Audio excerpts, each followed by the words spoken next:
हाँ राधे महाराज जी। राधे राधे महाराज जी। महाराज जी, मैं जीवन की मुश्किलों का सामना कैसे कर सकता हूँ? जब मैं हताश या निराश महसूस करता हूँ तो मुझे क्या करना चाहिए? नाम जप। नाम जप में बहुत सामर्थ्य है। मैं आपको अपने अनुभव की बात बताता हूं। नाम जप में इतनी सामर्थ्य है कि किसी की सहयोग की जरूरत नहीं है। आप हर तरह से पार हो जाएंगे, हर तरह की मुसीबत से पार हो जाएंगे। तो अगर हम भगवान का भरोसा करते हैं तो हमारी आर्थिक, हमारी स्वास्थ्य, हमारी सामाजिक, हमारी बौद्धिक हर समस्या का समाधान हो जाएगा, क्योंकि भगवान सर्व सामर्थ्यशाली है। संसार में कोई अगर अपनी कमी बताए भी, अपनी समस्या बताए भी, तो दूसरा शोषण कर सकता है, पोषण नहीं कर सकता। रही मन मन की मन व्यथा, रखिए मन में गोए, सुनीठ लई है लोग सब, बाट न लई है कोई। इसलिए अपनी बात भगवान से कहो और नाम जप करो, और नाम जप से देखो मंगल होता है कि नहीं। काउंटर खरीद लो, एक अंगूठी की तरह पहने रहो, राधा राधा राधा राधा राधा। जपते हो? नहीं जपते हो, इसीलिए कह रहा हूं एक काउंटर खरीदो और आज से 10,000 नाम रोज जप करोगे, राधा राधा राधा राधा 10,000 बार।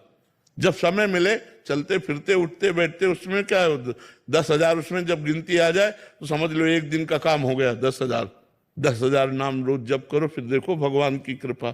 ठीक है? हाँ। अच्छा, जैसे हम ये बात कह रहे हैं ना, हो सकता है इनको विश्वास लाओ, क्योंकि इसमें पैसा नहीं लगा। आज का कलयुगी प्राणी ऐसा है कि एक कलावा, थोड़ी सी राख, थोड़ा सा जंतुर मंतुर, उस पर विश्वास हो जाएगा, लेकिन राधा राम पर विश्वास नहीं। अब फिर ही आए तो उनकी बात का बात तो नहीं। अगर बात का महत्व हो जाए तो हम भाई कह रहे 10,000 नाम रोज जप करो, और आप देखना आगे चल करके भगवान के नाम में भाव कुभाव अनख आलसहु, नाम जपत मंगल दिशि दसहु, दसों दिशाओं में मंगल हो जाएगा। पर जो आपको सुनते हैं सोशल मीडिया के माध्यम से, यहाँ आ नहीं सकते, वो भी इस नियम को पालन कर सकते बिल्कुल हैं? बिल्कुल बिल्कुल बिल्कुल क्योंकि पक्का। अगर करेंगे तो महाराज जी उनका भी तो लाभ ही है हाँ हमारा। बिल्कुल पक्का लाभ होगा। कितने ऐसे लोग आए हैं जो सुन करके सुधर करके आए हैं, हमारे पास बाद में आए, पहले सुधर गए हैं, पहले उन्होंने गंदे आचरण त्याग दिया, फिर वो हमारे पास आए हैं। ऐसे कितने लोग हैं, ऐसे कितने लोग हैं। तो ये व्यर्थ थोड़ी जाएगा। आप मोबाइल से भी सुने तो व्यर्थ नहीं जाएगा। अनिल सिंह जी। शिवरेश। राधे राधे महाराज जी।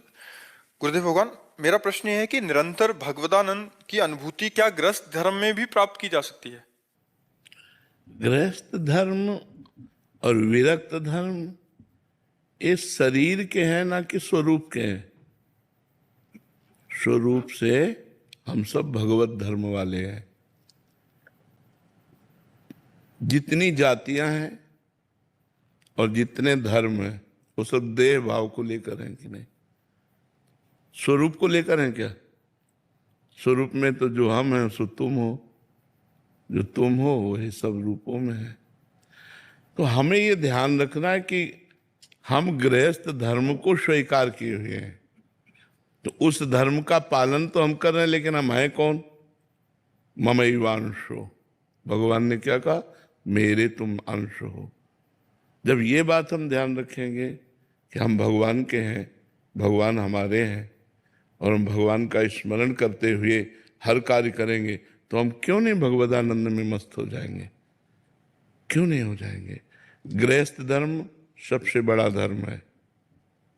विरक्त पैदा कहाँ होते हैं? विरक्त संत कहाँ पैदा होते हैं?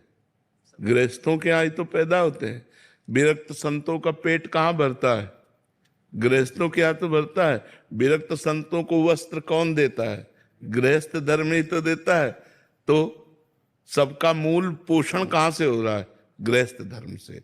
यदि हम धर्म पूर्वक मेहनत करके धन कमाएं और उस धन से अपने परिवार का पोषण करें, आए हुए अतिथि साधु महात्मा का भोजन वस्त्र आदि के द्वारा सम्मान करें और नाम जप करें, तो भगवत प्राप्ति और भगवदानंद सहज है। गृहस्थ धर्म कोई भगवत प्राप्ति में बाधक थोड़ी है। बाधक है ममता मोह, बाधक है अहंकार। मैं ये, मैं वो, मेरा, मैं और मोर तोर तय माया, जय बस कीन्हे जीव निकाया। और अगर हम ये बात सोच ले, नाथ सकल संपदा तुम्हारी, मैं सेवक समेत सुतनारी, तो खत्म। मैं और मोर तोर तय माया, और अगर नाथ सकल संपदा तुम्हारी, मैं सेवक समेत सुत नारी। भक्ति, वही भक्ति हो गई और वही माया हो गई। जो कर्म कर रहे हैं अपने लिए कर रहे हैं, यही माया हो गई। जो कर्म कर रहे हैं वो भगवान के लिए कर रहे हैं, यही भक्ति हो गई। भाव बदल गया तो वही कर्म भक्ति हो गया, और भाव बदल गया तो अब जैसे हम भगवान का श्रृंगार कर रहे हैं, दिखाई दे रहा है भक्ति, लेकिन है कि 4 लोग प्रभावित हो, 4 रुपया चढ़ावें, वो माया बन गया, वो माया कृत्य हो गया। भगवत कार्य भी वो मायामय हो गया। और मायामय कार्य है, आप दुकान में बैठे हो, धंधा कर रहे हो, लेकिन आपका उद्देश्य कि अगर आज 100 रुपया ज्यादा आ जाएंगे तो हम वृंदावन जाएंगे, बिहारी जी के दर्शन करेंगे और एक संत को भोजन पवाएंगे। अल्ले वही माया में कार्य भक्ति बन गया, भगवत कार्य बन गया। तो गृहस्थ धर्म को आप ऐसे ना देखिए, पर इतने कार्य हैं, इतनी प्रकार की धाराएं हैं चिंतन की, कि वो चिंतन समेट नहीं पाता। अगर समेट ले तो भगवत आनंद में मस्त हो जाए, और समेटने का तभी हो सकता है जब भगवान के भरोसे हो जाए और भगवान के आश्रित होकर, नाथ सकल संपदा तुम्हारी, मैं सेवक समेत सुत नारी, सब काम बन जाएगा।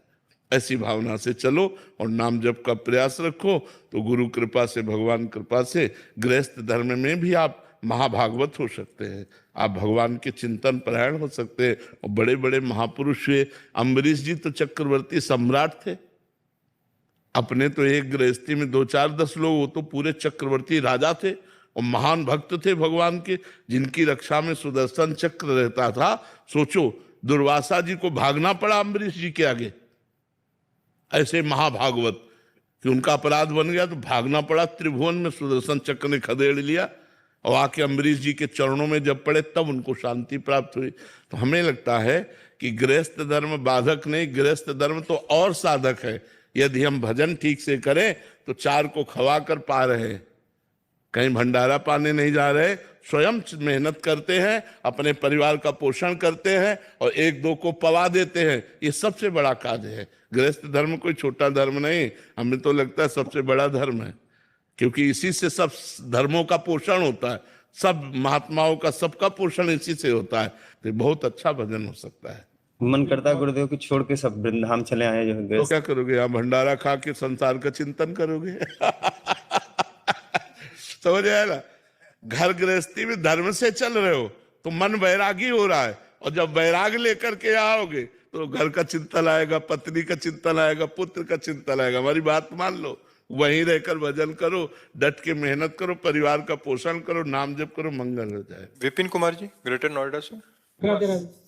राधे राधे महाराज जी। महाराज जी, आपने हमें सिखाया कि हर किसी में भगवान का अंश है और समदृष्टि समभाव रखना चाहिए, लेकिन गुरुदेव इस कलयुग में चाहे समाज हो, प्राइवेट जॉब हो, पॉलिटिक्स, हर जगह झूठ, कपट और स्वार्थ भरा है। सही बात बोलने पर भी लोग विरोध करते हैं, अच्छाई को मजाक उठाते हैं। ऐसे में कैसे समभाव रखा जाए? हाँ, कलयुग का तो प्रभाव सतयुग, त्रेता, द्वापर और कलयुग, ब्रह्मा जी के 4 पुत्र हैं। तो ब्रह्मा जी ने चारों को बुलाया और सतयुग से कहा, बेटा हमने नरक बनाया है। ब्रह्मा जी का ही तो बनाया हुआ है ना, रचना तो सब ब्रह्मा जी ने की, हमने नरक बनाया है। तो उनका पिताजी, हमारे राज्य में कोई नरक नहीं जाएगा। तो त्रेता से कहा, त्रेता ने कहा, बड़े भैया जैसा कह रहे वैसा ही हमारे भी आचरण होंगे। द्वापर से कहा, द्वापर ने कहा, आज्ञा पालन की कोशिश करूंगा। जब कलयुग से कहा तो कलयुग ने कहा, पिताजी जैसे बड़े भैया ने कहा हमारे राज्य में कोई नरक नहीं जाएगा, ऐसे वादा करते हैं हमारे राज्य में कोई स्वर्ग नहीं जाएगा। क्यों? पापाचरण, झूठ, कपट, जिससे नरक जाने वाला है, वो सब आचरणों की बाहुल्यता है, उसी आचरणों की बाहुल्यता। आप देख लीजिए, शराब पीना, मांस खाना, पराई स्त्री से व्यभिचार करना, जुआ खेलना, झूठ बोलना, हिंसा करना, ये सब बाहुल्यता है। तो इस बाहुल्यता में आपको बचाना है, ना कि उस नरक के प्रवाह में बह जाना है। हमको सत्य से चलना, चाहे हमें लोग गाली दें, चाहे लोग हमें साथ ना दे, लेकिन सत्य का साथ परमात्मा देता है। असत्य के सैकड़ों साथी हो सकते हैं। एक आदमी शराब पीता था, गंदे आचरण करता था, गुंडाई करता था, तो 20 लोग उसका सम्मान करते थे और 20 लोग अपने दरवाजे पे बैठालते थे। और जब वो हमारे सामने आया और उसको जो हमने शिक्षा दी तो उसने कसम खा के सब छोड़ दिया। तो अभी पीछे आया था, उसने कहा कोई पूछता भी नहीं है हमको। बोले जिस गली में जाओ तो कोई पूछता नहीं, सब विरोधी हो गए, हमारे साथी सब विरोधी।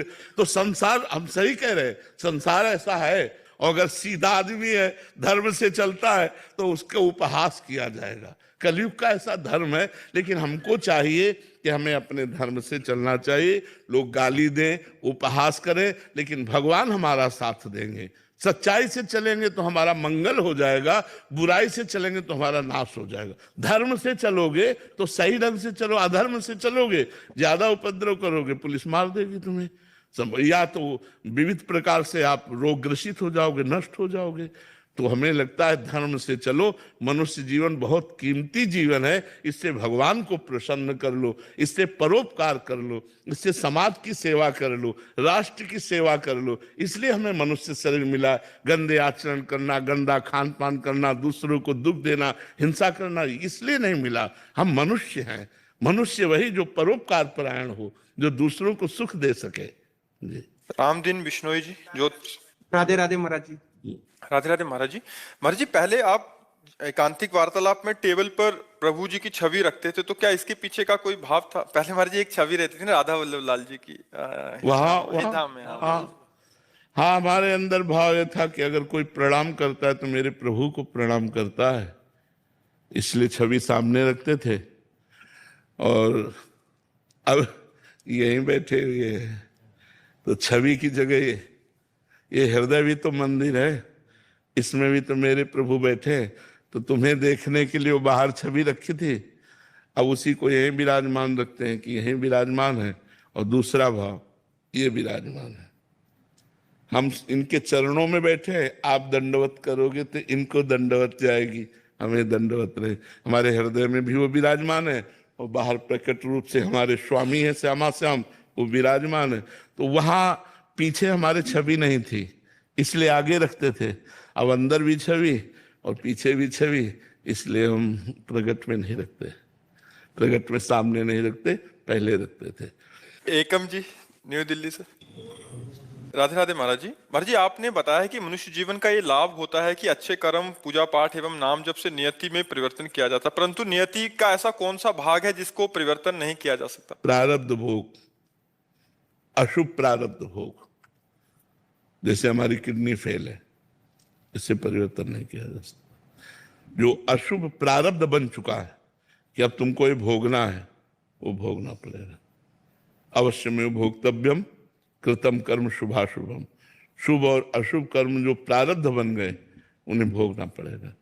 इसीलिए बहुत चतुरता पूर्वक जो पाप कर्म बन जाए उसे फटाफट नष्ट कर दो, पाठ के द्वारा, अनुष्ठान के द्वारा, किसी भी प्रयास से, विद्वानों से सलाह लेकर कि हमसे पाप बन गया, उसको नष्ट कर दो, प्रारब्ध ना बनने पावे।